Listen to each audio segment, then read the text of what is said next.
Hi, my name is Teralyn Parker, and I am a journalist, a social media manager, and most importantly, I love family history. This class encapsulates all three of those things. I am so excited to be sharing with you some of my favorite tips and tricks for finding your cousins on Instagram. It is such an amazing tool. So let's dive right in. So here are the next 20 minutes in a nutshell. Of course, we're going to be talking about the benefits of using this as a tool to find your cousins and further your genealogy resource. And we'll dive right into the nitty-gritty of those tools. We'll be talking about who to follow and how to find them. We definitely want to touch on hashtags and how best to use them. And we'll be looking at geotags, and we'll be sharing a lot of stories along the way. Now, we only have 20 minutes together, so I have compiled additional resources for you at my website. So please take a screenshot and be sure to visit and grab those resources. Now, I am going to be checking in on the comments, so if you have any questions or Instagram accounts that you like to follow, be sure to leave them below so I can check in on those. So let's dive right in. Meet Annie Elizabeth. This is my third great-grandmother, and she just so happens to be the third great-grandmother of Carolyn from Branches Art. Now, how did we make this connection? It all started with using the RootsTech hashtag. Every year when I go to RootsTech, I look at what other Instagram accounts are also using the hashtag. And one year I came across Carolyn's Branches account. I loved what she was doing, so I followed it. A few months after RootsTech, I am swiping through my stories, and what pops up? A picture of Annie Elizabeth. And I have to tell you that it hit me straight at my heartstrings, because I've seen this photo before on FamilySearch, and it makes me tear up even now. But it was the first time that I had seen a photo posted to social media that wasn't from someone that I immediately knew. It was a distant cousin, where our tie is through our third great grandmother. It was a distant cousin who was sharing her story, and I loved that.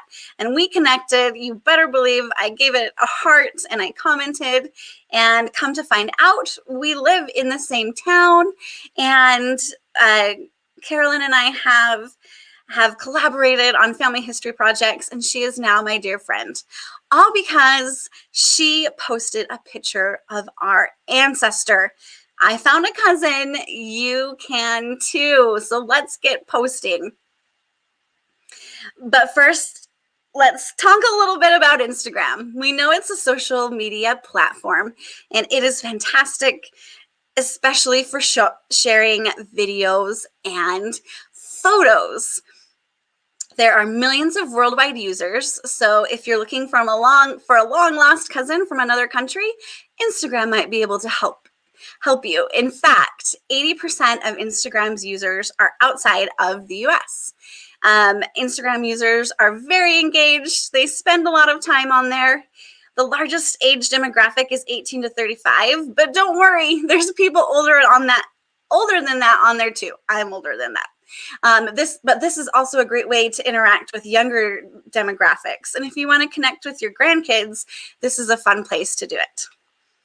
So how do we do it? And you may already know many of these. We can do that through posts. You can share up to 10 photos and even a video on your own Instagram feed.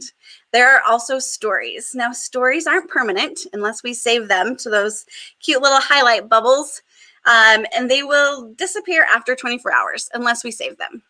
Reels are super fun. These are short form videos, only up to 30 seconds. I like to think of stories and reels as attention grabbers to pull people into your account. And it definitely got my attention when Carolyn posted that picture of Annie in her stories. You can also do live recordings on Instagram. Who saw the interviews by FamilySearch last year? They had a whole series that was so fun to watch. Instagram TV is another useful tool. You can upload full-on videos, like up to 60 minutes.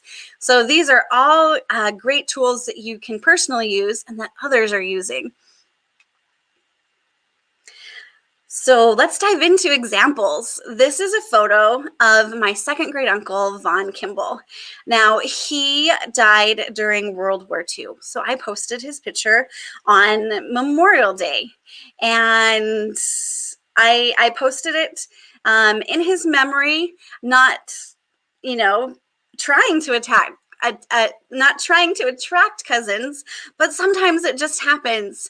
And in this case, the wonderful Melanie Gardner from Twisted Histories recognized his photo from a source that was attached to one of her husband's ancestors. So she sent me this great page from a booklet, and it includes her husband's great uncle as well as my second great uncle.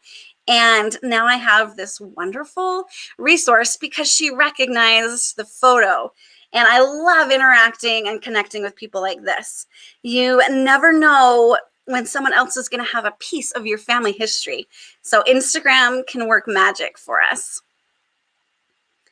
So both Melanie and Carolyn were people that I was following. They're people I connected with at RootsTech. So how do you know who to follow? Definitely follow people who are using the same hashtags, like hashtag RootsTech. You can also search for specific businesses or museums or genealogical societies. They usually have their own Instagram accounts too. You can choose one of your favorite accounts you're already following and take a peek at who they're following. See if you have any inspiration there. And because I love Instagram so much, and family history, of course, I've compiled a list of some of my favorite accounts on Instagram, and you can take a peek at it at that web address. If there's someone that's not on there, if you're not on there, leave me a comment and we will add you. I've included some fantastic accounts there on the right. I definitely would love to connect with you. I'm the top account. Keep moving forward with me. I absolutely love photos without families. This is one of those genealogical accounts that gives back. She is a woman from Germany, and she collects photos they aren't attached to any families. She gets them from eBay. People give them to her, and she attempts to reunite them with their families. Now, I have a major German brick wall. I want to find out what happened to my family from the early 1900s. So you better believe I'm watching her account. I've got an eagle eye notification set to when she posts because I think she's an amazing resource. Modern Genealogy has fun challenges and tips and tricks. I love Save Family Photos. Take a look at all of these. You might find a new resource that you love. Now, I'll let you in on a secret, or maybe not a secret, about Instagram. You can train it to show you what you want. Instagram isn't, 100% linear. Just because you follow someone doesn't mean that Instagram is going to show you all of their content. Instagram has an algorithm that is made up in part of how you interact with accounts. So the more you give those hearts, the more you comment, the more likely Instagram is to show you similar content. So leave those comments, make sure they're genuine, make sure they're relevant, make sure they're at least 4 words. You can save the post. I love Carly Morgan from Family Tree Notebooks. She shares awesome resources. So I'm fairly often saving those to refer back to when I get home to my laptop. You can message the accounts like Melanie did to give me that awesome resource. You can always share to your stories if there's something you love. But the important thing is that you're interacting in genuine ways and you're showing Instagram, hey, this is important to me. Show me more. Here's another example of a way that I was able to connect with a cousin. My mom and daughter and I visited a cemetery in Holden, Utah, where several of my ancestors are buried. And I shared a story about them. I used the geotag, I used hashtags, and once again, lightning struck twice. I was able to connect with Sarah Higley from Why Family History. She is a direct descendant as well. I love making these connections. So let's talk more about hashtags. Hashtags are vital on Instagram. This is how your photos and your videos are categorized. Now, hashtags will only work on a public account. If you're a private account, you can search and see other people's posts, but they won't be able to see yours. Hashtags will connect you with other people who are interested in the same things. Some tips for using them: you cannot use special characters or spaces. That will break it up. It won't work, but you can use numbers. On Facebook and Twitter, they encourage you to only use 1 or 2, but Instagram, the more is the merrier. I've heard up to 30. I don't use that many, but you can certainly have fun with it. Just make sure it's relevant. You don't want people searching a certain hashtag and not finding what they're looking for. So in the purple are some of my favorite family history hashtags. And again, on my website, I have a post with many more of my favorites that you're welcome to use for yours. Now, a fun feature that you can do with hashtags is you can actually follow a hashtag, and I'm going to show you how to. Let's look at how easy it is to follow a hashtag. So first, you're going to go to the search bar. I am very interested in learning more about my German genealogy. So I'm going to type German genealogy. It's as simple as that. Now, there aren't a ton of posts, but I still want to follow it just in case other people start using the hashtag. So I'm going to click on that. And it's going to take me to a gathering of all the posts that have used this hashtag. Now, I recognize some German genealogy experts, so I definitely want to follow this. I love these posts about the German genealogy words of the day. It's definitely going to be helpful for me. So I'm going to click follow.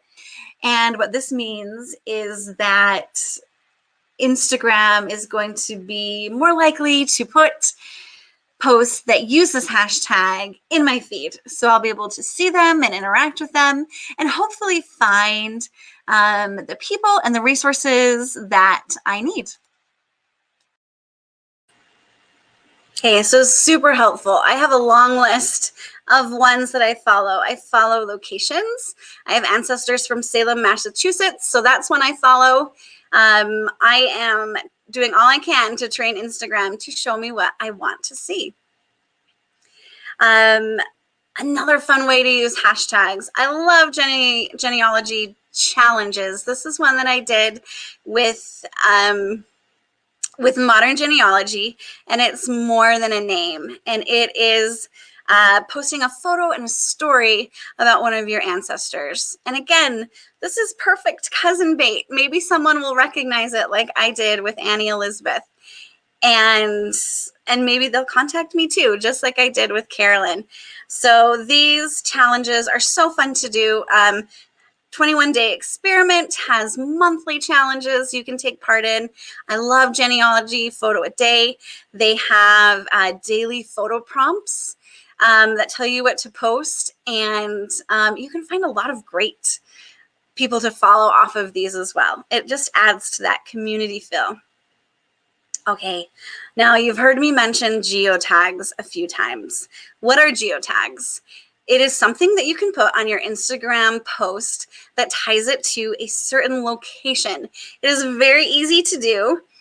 When you're creating a new post, simply click on Add Location. If your GPS is enabled, it will automatically pull up a list of places that have been tagged in that area. All you have to do is select the place, and boom, your photo is geo-tagged. And if it isn't there, 9 times out of 10 it is. If it isn't there, you can type in your own and see what's around you. Now, why would you want to do this? Let me give you an example. My 5th great grandfather is Fildingar, and he built a ranch home on Antelope Island in Utah. As luck would have it, it's still standing. In fact, it's one, or actually it is the oldest home that is still standing in Utah, which is amazing. So before I went to visit, I actually searched for that geotag, and I was able to see photos and get helpful tips about visiting there. Apparently these little gnats are a thing, kind of crazy.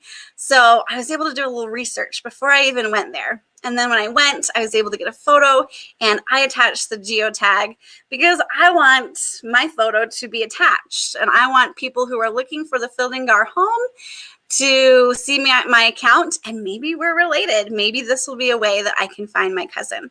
It's just something fast and easy that you can do. Now, I would never do like my home address, but all of these historical places are perfect for geotags. More examples. You can do cemeteries like I did with the Holden Cemetery. You can do museums. The picture on the right is of the Park City Museum. When I posted, I did the geotag and I tagged the museum, and it was fantastic because it started a dialogue between myself and the museum, and they've actually provided me with some great resources in researching my husband's family. So museums, great places to geotag. Historical sites. You can do an actual city. You can do an ancestral home if it's an historical site. Basically, any specific location. Typically, when I'm at RootsTech, I'll do a geotag for the Salt Palace. All right, so we've covered a lot of information. I hope that it has been helpful. I strongly encourage you to share, to search, and repeat, and use this valuable research. Share your own stories. Share what you're excited about. And maybe someone will be able to say, wait, that's my ancestor, just like I did with Carolyn. Be part of the Instagram community. Follow and actively engage with other accounts you're interested in. Train Instagram to show you what you want to see. And then search. Just like we're leaving breadcrumbs for others to find us, follow those breadcrumbs and see what you can find. Search locations, search names. Use all of these tools to build your own community on Instagram and hopefully find a cousin or two along the way. Now, I would love to connect with you. Here's all of my information. I would love to see you on Instagram or any other social media channel. If you have any questions, please leave them below. Tell me your favorite Instagram channels. Tell me your favorite Instagram tips. I'd love to connect with you. Please enjoy the rest of RootsTech, and I hope that you can find your cousins too.